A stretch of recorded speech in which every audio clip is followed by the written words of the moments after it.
Welcome friends, welcome back to the kitchen. A couple weeks ago I made some steak and mushroom pies. I cooked some right away and ate them, Julie and I, and some of them we put in the freezer unbaked and baked them later. They're gone at this point. And while I was making those, I mused that it'd probably be pretty good even if you left the steak out, upped the amount of mushroom, and used beans instead of meat. So today that's what I'm going to do, and I don't have a recipe. I am flying blind here. I'm taking a method of something that I know that works, and I've assembled some other ingredients here that I think I'm going to throw into the pan, and we'll see what kind of flavor and texture we come up with. So, no recipe, completely blind, moving on instinct. So, I've got some oil hot in the bottom of this pan, and to that I'm going to add some diced onion, celery, and some carrot. And I'm just going to stir this around, get the onion nice and soft, and release some of its flavor. The onion and the celery is getting pretty soft. The carrot's not going to soften up at this point, but it will start to add some flavor to the pan. Now I'll let you know a little secret today. All of the veg and the mushrooms that I'm using today are from one of the grocery chains close to us. Actually, two of the grocery chains close to us have sections where they put ugly vegetables. One grocery chain calls it Naturally Imperfect, and the other one it's just an ugly fruit and vegetable section off in the corner. And these aren't fruit and vegetables that are almost rotten or near their sell-by date. These are just, carrots that aren't the right shape, or green peppers that don't have a beautiful shape, or apples that, aren't completely red the whole way around if they're supposed to be red. Same with the mushrooms. The mushrooms are misshapen. But they're about a quarter of the price of everything else. And so, whereas this amount of mushrooms from the main part of the grocery store would be super expensive, when you can get them from the Naturally Imperfect or the ugly section, they're dirt cheap, which makes this a really inexpensive way to put together a meal. Just as nutritious, they maybe don't look perfect, they're not ready for Instagram. No, you will not be Instagramming these on a yoga mat and getting thousands of likes, but exactly the same fruit and vegetables.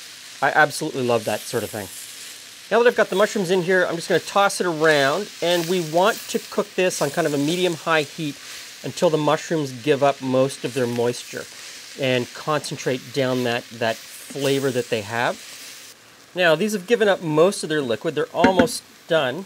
So at this point, I'm going to put in some thyme and some summer savory. Sprinkle in a little bit of salt and crack in some pepper. Okay, I've got some tomato paste. I'm going to put that in now. Let's see. Tomato paste really helps with the depth of flavor. It's going to bring out a lot of the mushroom flavor. So I'm going to put that in. And I know we constantly hear you put it in, you're supposed to fry it and fry it hard before you put any other ingredients in. And I used to do that myself because it does bring a deeper, more caramely, it caramelizes the sugars. But in a longer cook like this, I'm going to cook this in the pan and then it's going to go into the oven. It's not really as necessary. You can just stick it in and away you go, and it's not such a big deal. Next, I'm going to put Marmite. And again, the same sort of thing with the Marmite. The Marmite brings a big umami flavor. So you could make this completely vegan, vegetarian, and probably put this on the table, and a meat eater would not notice that there was no meat in it if you use Marmite. It just brings a depth of flavor that I love, although I would not eat Marmite on toast on its own at all. The stuff is horrible that way. But in a dish like this, it's fantastic. So good, I'm going to put 2 scoops.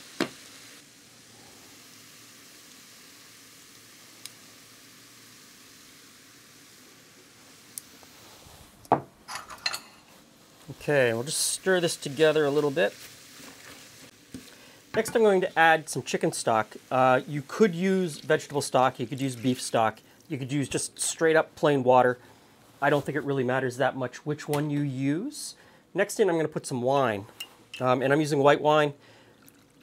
If you don't want to use wine because you don't want to cook with wine or you don't have it, beer would work. And if you don't want to have beer or use beer, I'd put in maybe a tablespoon of vinegar just to raise the acidity a little bit. It'll help bring out all of those other flavors. And then I'm going to put in 2 cans of beans, or actually a can of beans and a can of black-eyed peas. I like to mix my beans. Each one brings a different flavor and a different texture. And together, I think if you put in 2 or 3 kinds of beans, it gives you a better eating experience. Just me. So I'm going to stir this together. Bring it back up to a simmer, and then I'm going to put the lid on and let it simmer away here on the stove top for maybe an hour or so. So I'll see you in about an hour. Now this cooked down nicely, and it got nice and thick, so I'm not going to have to thicken it at all. I just gave it a taste, and I think we're 90% of the way there, but I am going to add some of our homemade Worcester sauce. So I think this will just bump us over the edge. And also at this point, I'm going to put in some frozen corn and some edamame. And the last time I went to the grocery store, they didn't have any frozen corn. They had frozen corn with diced chilies in it. So we'll see how that works out. And I have read the comments. So I do know that some people are confused about what edamame is. Edamame is just another way of saying fresh frozen soybeans. And I use edamame so that, people know that it's the fresh frozen kind rather than the dry soybeans or the ones that are in a can. So in those 2 things go. This has cooled down quite a bit, so I'm just going to stir these in, and then we'll roll out the pastry and line the cases. Now I'm using an all lard pastry today, and this I've made enough for a double crust pie, which will give me enough pastry for 6 of these little pans that I'm going to use. So I'm just going to roll it out, and obviously if you wanted to make this vegan or vegetarian, you would use a different fat in your pastry. There's lots to choose from. And they all work out pretty much the same. Slightly different flavor and texture, but it's not a huge deal. So I've rolled out just over half of the pie dough for a double crust pie, and I've got the rest here, and that'll be for the tops. I've also got some little individual apple pies going in the oven right now. So I think this is big enough that I can get 6 bases. And I know that for these pots, this bowl that I've used in the past as actually a meat pie mold, this bowl, just a little bit larger, gives me enough to make the bases. And I think I've got 6 here, so I'll mark them out, cut them, line the bases, and then I will put them in the fridge until I'm ready to fill them. I think we're ready. So the bases have been in the fridge chilling while I rolled out the tops. So I've got those rolled out and cut. The filling is good to go. So we'll fill these and put the tops on. And this isn't like a fruit pie. You can't really overfill or overstuff these.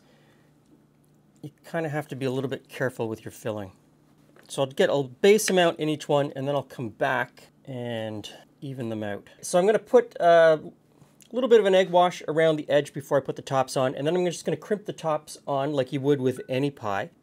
Pop that on, vent hole at the top, and I just sort of pinch it with my thumbs just to get it on there, and then come back around with a fork.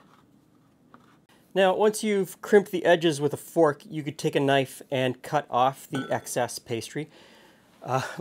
I really enjoy a little bit of extra pastry in my pie, so I go around the edge, fold it up, and crimp it over so that I can keep all of that pastry.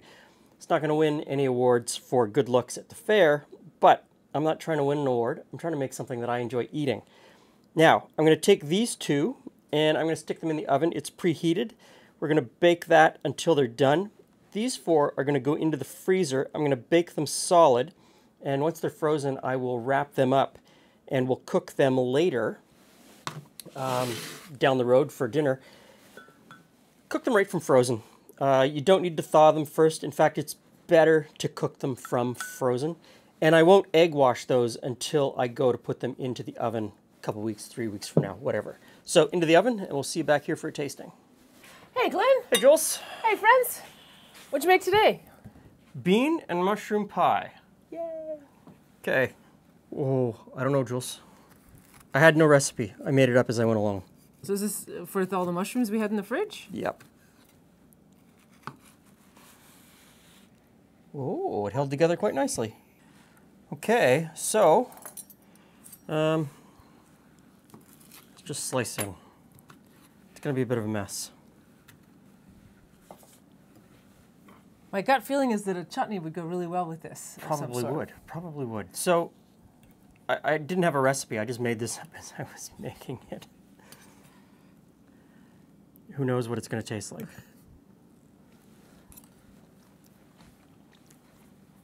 Well, it's good. Oh, it's pretty good. I like that. It's really hearty. A chutney would like bring out more fruity flavors to it. Mm-hmm. Mm-hmm. Nice job. Okay, so Oh, I just got a pepper. Did you? Yep, got a peppercorn. so that is packed with flavor. Absolutely packed with flavor. There's a lot going on there. I don't even feel like I got any crust. I like crust.